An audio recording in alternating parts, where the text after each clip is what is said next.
So something that many people don't really know about me is that I'm actually a huge fan of Dragon Quest or Dragon Warrior monsters released back in the 90s on the Game Boy Color. I grew up on this game, and while everyone else was playing Pokemon, I played this. So it's with massive pleasure and a massive thank you to Square Enix for gifting me a copy of Dragon Quest Monsters 3 The Dark Prince, now available on Switch, to bring you guys this review copy. Huge thank you before anything goes on for letting my inner child free again.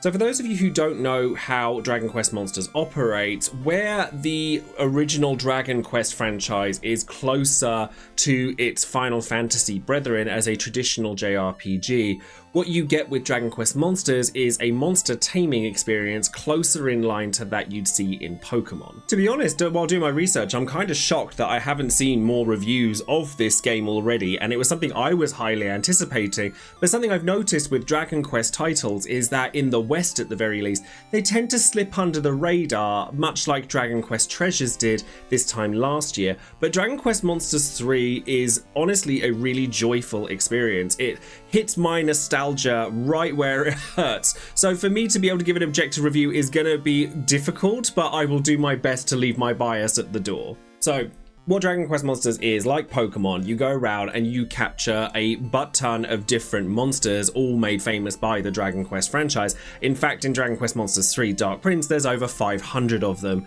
So you'll be there for a while if you want to go capturing everything. And you build up parties of 2 lots of 4, so 8 in total as opposed to 6 that you might be used to.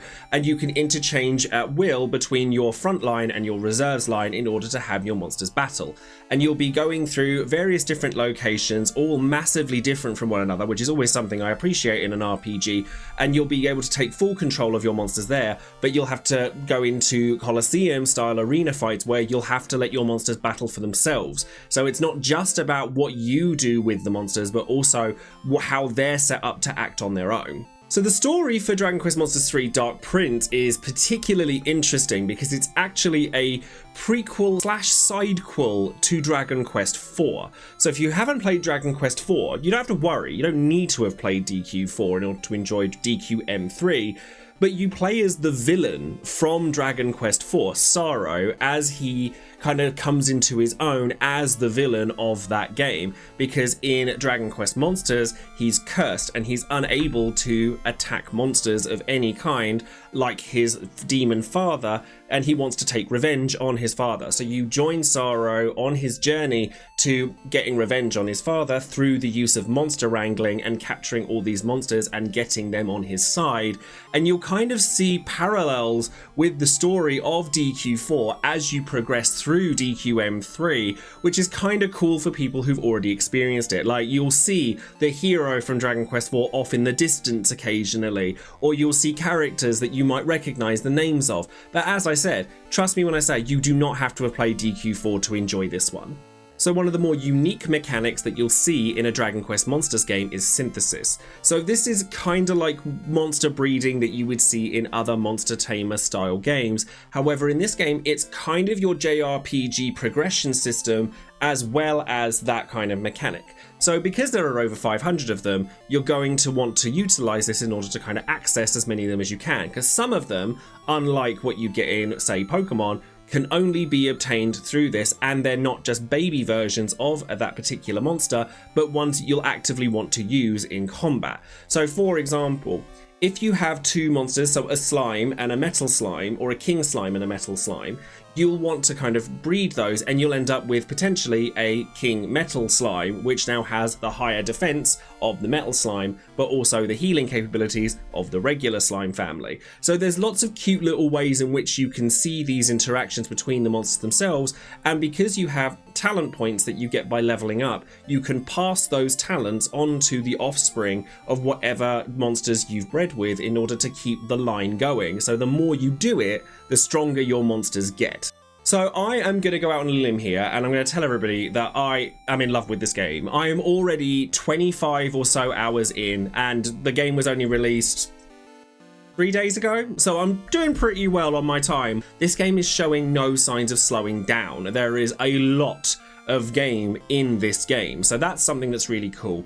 However, The game is not perfect, and I will tell you that the main issue that I have with Dragon Quest Monsters 3 isn't so much about the game, but the console it's on. So, Dragon Quest Monsters 3 is exclusive to Switch right now, and it kind of shows when you're playing it. Like, visually, there are some hiccups here and there. The frame rate can be fairly inconsistent.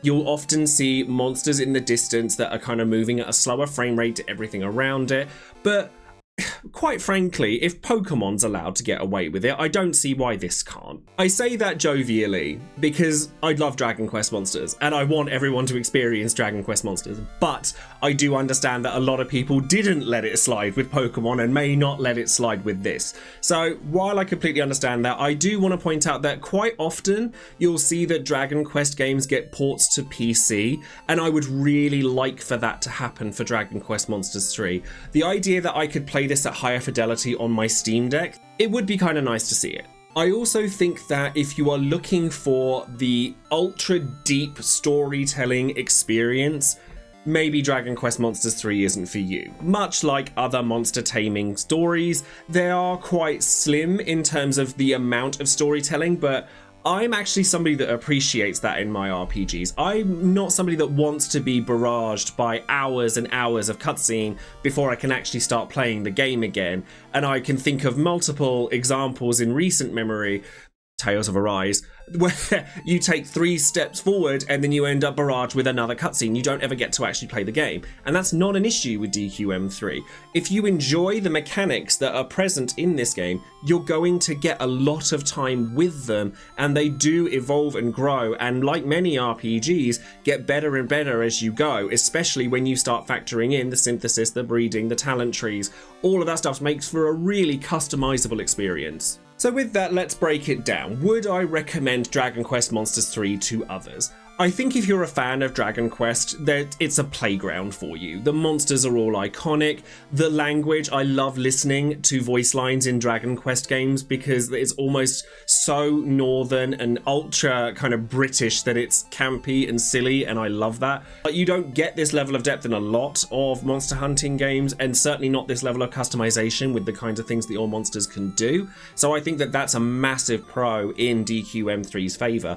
I think if you're looking for a game to last you for a while, like through Christmas, like I said, I'm 25 hours in. I can see at least double that, if not quadruple that, if it keeps up the pace that it's going, and it's not going to do that thing where RPGs backlog all of the information and the good stuff right in the last hour of the game before ultimately ending. I can think of examples of that as well.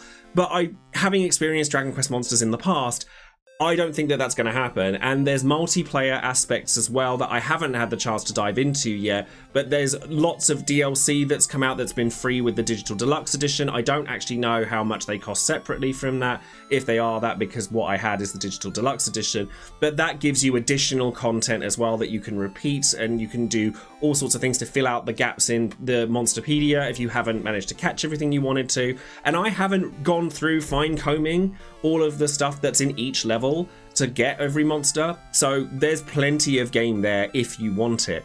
I will say that the visuals could do with a bit of work. I think that the frame rate and the inconsistencies is something that has bothered me on occasion, and I'm not the kind of person that's particularly fussy about that kind of thing. So to someone who is fussy about that kind of thing, I would probably steer clear, at least until either a patch or a PC version is announced.